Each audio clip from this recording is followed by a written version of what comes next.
Justin Hatton pulled out a Reapan and shot my son in the face to prevent the rest of the group from transporting Colton to a hospital for treatment or calling an ambulance. But how can I call the cops when they are part of the crime?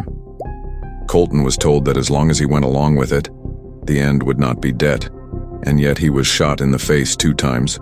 An interminable and incredible amount of violence was occurring there. He was beaten with fists and struck with tree limbs the size and thickness of baseball bats. Colton Ross Barrera would most assuredly have been wanting, if not praying, for someone to somehow make it end.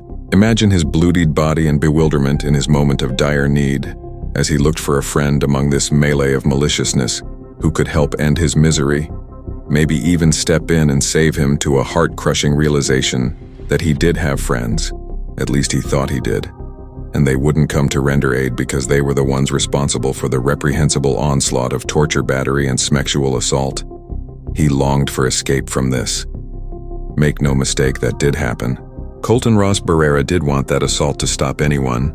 Woody did look out among the assailants in search of a friend who would help, and in spite of seeing friends, found only more jeers and mocking and beating and suffering. We know that moment had maliciousness, and we know this end his misery, forced into this situation, maybe even step in and save him, to a heart-crushing realization for attempting that he did have friends. At least he tried. He did.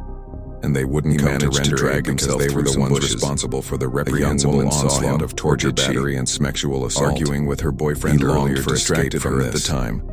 Make the larger celebration saw no shortage of intoxicants. Barrera did want that assault to stop anyone. She was going to be late because of her argument. Did look out among the assailants in search of a friend who would help, and this stemmed from larger issues that led to the argument, and mocking and beating have a snowball effect that becomes preoccupation. We know that moment happened, and we know retrospection on the forced encounter was naturally clouded with second guessing and pains of death for attempting escape.